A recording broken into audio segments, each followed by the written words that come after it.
Hello, അങ്ങനെ നമ്മൾ day 2-ൽ പോകാൻ പോകുന്നത് ഐക്കോൺസിയാം എന്ന് പറഞ്ഞ ഒരു മോളിലേക്കാണ്. ഐക്കോൺസിയാം മോൾ എന്ന് പറയുന്നത് ബാങ്കോങ്ങിലെ വൺ ഓഫ് ദി ബിഗ്ഗസ്റ്റ് മോളാണ്.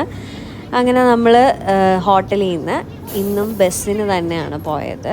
ഇവിടുത്തെ റോഡ്സ് എന്നൊക്കെ പറഞ്ഞാൽ നല്ല ക്ലീനും നല്ല രസമാണ്. നല്ല ചെടികളൊക്കെ വെച്ച് കാണാൻ നല്ല രസമായിരുന്നു. അങ്ങനെ നമ്മൾ ഐക്കോൺസിയാം മോളിലെത്തി. ഇവിടെ സോങ്ക്രാൻ ഫെസ്റ്റിവലിൻ്റെ ടൈമായിരുന്നു ഞങ്ങൾ പോയ സമയത്ത്. ആ സമയം ആയതുകൊണ്ട് തന്നെ അവിടെ ഭയങ്കര ഡെക്കറേഷനുകളും പരിപാടികളും ഒക്കെ ആയിരുന്നു. ഈ മോളിൻ്റെ വെളിയിൽ തന്നെ കുറേ ആൾക്കാർ ഇന്ന് പട്ടം പറപ്പിക്കലും അങ്ങനെ കുറേ സംഭവങ്ങളുണ്ടായിരുന്നു. ഇനി മോളിൻ്റെ ഗ്രൗണ്ട് ഫ്ലോറിൽ എന്ന് പറയുന്നത് ഭയങ്കര കുറേ ഫുഡ് കോർട്ടുകളുടെ ഒരു ഭയങ്കര സ്ഥലമായിരുന്നു. കുറേ ഷോപ്പുകളുണ്ടായിരുന്നു, പല വെറൈറ്റി ഓഫ് ഫുഡുകൾ തരുന്ന കുറേ ഷോപ്പുകൾ, കുറേ റൈസസും അങ്ങനെ ക്രോക്കോഡൈല്, പോർക്ക്, അങ്ങനെ പല ടൈപ്പ് ഫുഡ് അവിടെ അവൈലബിൾ ആയിരുന്നു. പല ടൈപ്പ് ഫ്രൂട്ട്സും ജ്യൂസും എല്ലാം തന്നെ അവൈലബിൾ ആയിരുന്നു. കുറേ ഷോപ്പുകളുണ്ടായിരുന്നു, ഇങ്ങനെ ചുറ്റി നടന്ന് കാണാനും മാത്രം ഉണ്ടായിരുന്നു. എല്ലാത്തിൻ്റെയും പ്രൈസും ഏതൊക്കെയാണെന്നും അവർ നല്ല ഡീറ്റെയിൽ ആയിട്ട് തന്നെ ഇങ്ങനെ ബോർഡൊക്കെ വെച്ച് എഴുതിയിട്ടുണ്ടായിരുന്നു.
അടിപൊളിയാണ്.